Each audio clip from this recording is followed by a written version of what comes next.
This is what a finished real estate drone photo looks like after I've run it through Lightroom and Photoshop. Property boundary lines, spot color, that makes it easy to spot the property. I had a job out in Sandusky, Ohio recently. I'm not going to pretend I filmed every step. You're not going to see me flying the drone. What you are going to see is the drive out and then exactly how I take raw drone images and turn them into something a real estate agent can actually use. If you want to skip straight to the editing, there's a timestamp below. Otherwise, let's get into it. So let me start from the beginning. This is me heading out to the property. So it's 10 o'clock in the morning and I am on my way to Sandusky, Ohio. I'm going to be doing a quick real estate photo shoot. I have an agent up there that will call me somewhat regularly and just say, hey, can you do drone footage of a property for me? Should be a very quick shoot. I think the house is really small. It's tucked right into a neighborhood, so it won't be a lot of shooting. It will be mostly just get the exterior of the house and then probably try to pinpoint some landmarks that are nearby the house just to kind of help show, the location of the property. The fact that it's probably within walking distance of certain amenities and things like that.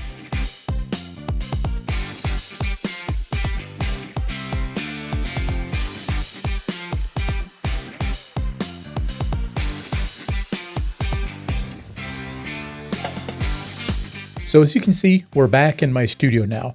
Let's switch over to Lightroom and we'll start editing these drone photos for our agent. The first thing we're going to do is just import our photos. So I've already inserted the card into the card reader and it normally pops up on its own, but I'm just going to click on File, Import Photos and Video. And we'll see the drone images pop up right now. I'm going to go ahead and import all of them at this point. I leave everything over here pretty much to the defaults. Occasionally I will rename files. I used to do this all the time on import, but I found lately that Lightroom seems to go a little bit crazy when it imports files and it's importing them in the wrong order. And then as it's importing them, it's renaming. So what ends up happening is I get a bunch of images that are renamed, but they're all out of sequence. So I've stopped doing that. I just let it import all the photos and then I rename them after the fact. I am going to set a develop setting. I have my own preset for real estate photography, just very basic settings. So I'm just going to go up here to the top and choose 2024 real estate. I name it this way so that it just shows up at the top of the list. So I put the parentheses there and then the year, and that makes it pop up right away. So I've chosen the preset. The next thing I'm going to do is put keywords because I want to be able to find these images quickly. Lightroom catalogs all my images for almost 15 years now. So it's really nice to have the keywords in there so that I can find things quickly. So typically what I would lead off with is the address for the property, but for the purposes of anonymity, I don't want to put that in there. I'm also going to leave out the listing agent's name, although I typically do include the listing agent in the keyword as well. So for now, I'm just going to put that it's a real estate, the city name. I'm going to put in drone, and I often put in aerial as well. And then for the photo location, I'm going to create a subfolder underneath my home directory in the pictures folder. It begins with a 4-digit naming convention. In this case, it's 1842. That's just a 4-digit number I started with years ago, so I always increment by 1. I usually will put the address here, but in this case, I'm just going to put address and then the city location. And let's hit import. Okay, those files are all imported. The first thing I do after I've imported them is I select all, and then I hit F2 to rename. And I just use my custom settings. It's going to be 1842. I use a -A because I used to do a different letter for interior and exterior. So let's go ahead and rename those. Then the other thing I do is I hit P for pick so that they're all marked as highlighted selected images. That way, when I go to send these to the agent, there might be a couple that I don't want to send, and it's much faster for me to just unpick those as opposed to go through and pick every single image. So the first thing I do now is I just jump into the photos, jump over to the develop tab, and typically what I'll do, I shoot everything in HDR with my drone, and it does a fantastic job, but sometimes I like to add a little pizzazz to them. Lately with Lightroom, it's been so good. I sometimes will come over and I just hit the auto button to adjust the exposure automatically. And oftentimes I'll hit the Blue Drama Adaptive Sky preset just to brighten the blues up a little bit, kind of make them pop a little bit. You can't really hurt yourself by having a little extra saturation on agent listing photos because they like those color pops. You don't want to take it to the extreme, but that's kind of what we'll do. So I will quickly go through and do all that. We will not watch myself do all of these. So you'll notice here as I'm doing this that I've got aerial photos of the surrounding area. I'm at about 400 feet of altitude here. This particular listing agent likes to have kind of a 360-degree view from over top of the house, just so people can understand the rough geographic location. And then you'll see later on that we sometimes will put in some call outs for this as well. So we just finished spinning around, and the north side was Lake Erie. Now we see that we'll be facing probably the east and then south sides of the city as we move on. Now we have a top down. This is one of the first images I shoot immediately after doing the panoramic 360 view. We use this because we're going to highlight the property boundaries to make it easy for potential buyers to see exactly what the property lot size is. And we'll come back to that in just a little bit.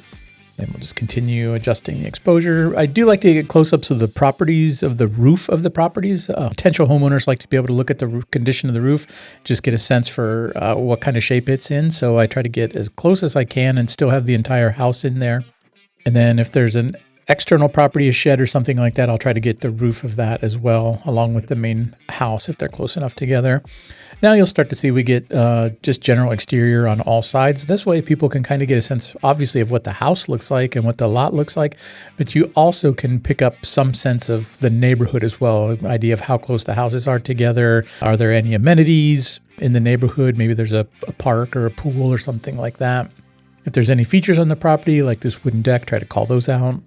And then in this case, what we've done is I have gone up, I forget the exact altitude here. It might be close to 400 feet again, but I've actually backed away from the property as well. So this is the house we're photographing right here. This type of view is especially useful for an agent because now we can show both the proximity of the house to geographic features of interest. And again, they get a view of what the entire neighborhood looks like. And we'll do a call out in Photoshop to kind of show you how this is used as well. All right, now we have got all of the basic exposure editing done with these particular photos. So the next thing I'm going to do is jump over and we're going to do the property boundary markings in Photoshop. So I'm just going to right click on that, choose edit in, and we'll edit that in Photoshop. Edit a copy with Lightroom's adjustments. All right, here we are in Lightroom. Of course, one of the first things I always do when I'm marking property boundaries is duplicate the layer so that I don't mess up the original. In this case, I'm also going to add an additional layer because that's where I'm going to actually draw the property boundaries on this layer. So I want to make sure I select my brush tool, make sure it's got a bright color like yellow, and that the edge of the brush is, the hardness is set as high as it can so it has nice crisp lines. And in this case, I know exactly where the property lines are, so I'm just going to go ahead and quickly draw those in. And this is always just an estimate for the agents, and they know this. They can advise their clients saying, this is just a rough idea of where the property boundaries are. This is not official. This is very similar to what we would find in the state of Ohio. Our county auditors all have these type of loose property boundary markings. Just makes it easy for people to understand roughly where the property's at. Another thing I do to make this a little bit more visible for the buyer is I'm going to go ahead and put a hue saturation layer in place. I'm going to dial the saturation down to nothing so we get a black and white image. I'm going to zoom in. I'm going to click on the layer mask, and then I'm going to just kind of paint in the middle of this. Doing my best to stay between the lines here. I am painting with a mouse, which is like painting with a rock. A lot of times I would do this with a Wacom tablet. Let's increase the brush size, and if you turn on the layer mask or layer visibility by hitting the backspace key, you can do this much faster. So we'll just make sure we don't have any non-gray areas inside the yellow lines here, and make sure that we don't go outside of the yellow lines. If you do, you just click the X key to switch to white and paint on that spot. And maybe you're right down here. And this is way more detailed than I need to be with this, but now if we turn that off and zoom out, you can see we've got a really nice visible outline for the property. It's easy to find really quick. It shows up really nice in MLS when you're looking at things like this size. So let's go ahead and save that, close that and save that. And we will jump back over to Lightroom. We're going to do a property call out on this. So let's go ahead and open this in Photoshop. Same way, right click, edit in Photoshop. Make sure we export with Lightroom adjustments. What I'm going to do here is just create a new layer. I don't need to worry about the bottom layer because I'm not going to really manipulate anything with the image itself. I'm just adding to it. So the first thing I'm going to do is I'm going to select my shape tool. I already have a call out selected in the color of black. So I'm just going to quickly draw the shape tool and grab my text tool. And I'm going to type right inside. Let's call it house. And now I'm going to go ahead and shrink the call out box a little bit. Let's move this in and then we will adjust the call out box. See how we did here. Perfect. There we go. So now we've got house marked out on the map. I'm going to go ahead and select both of those and duplicate them. And I'm going to drag them up here to this location right here. We're going to change the text layer and we'll adjust the shape size a little bit, make it a little bit bigger. There we go. So now you can see what we've done is we've created a call out. This is really useful for agents as well, just to highlight areas around the house. So you can see we've got the house highlighted down here. Jackson Street Pier is a popular area in Sandusky in the summertime where they have a lot of outdoor concerts and general activities and things like that. So it's a way for somebody to just highlight how close different things are into the community. People love to be able to see this again on MLS. This is a quick way for people to understand, the direction from the house to different geographic locations. So I'm going to go ahead and save and close this. So we're back into Lightroom now. The only thing we have left to do for our agents in this case is to export these images. So I export them out with the file size on the long side being 2400 pixels on the long side. That's kind of the MLS standard. Makes it really easy for agents then to just take those files and upload those.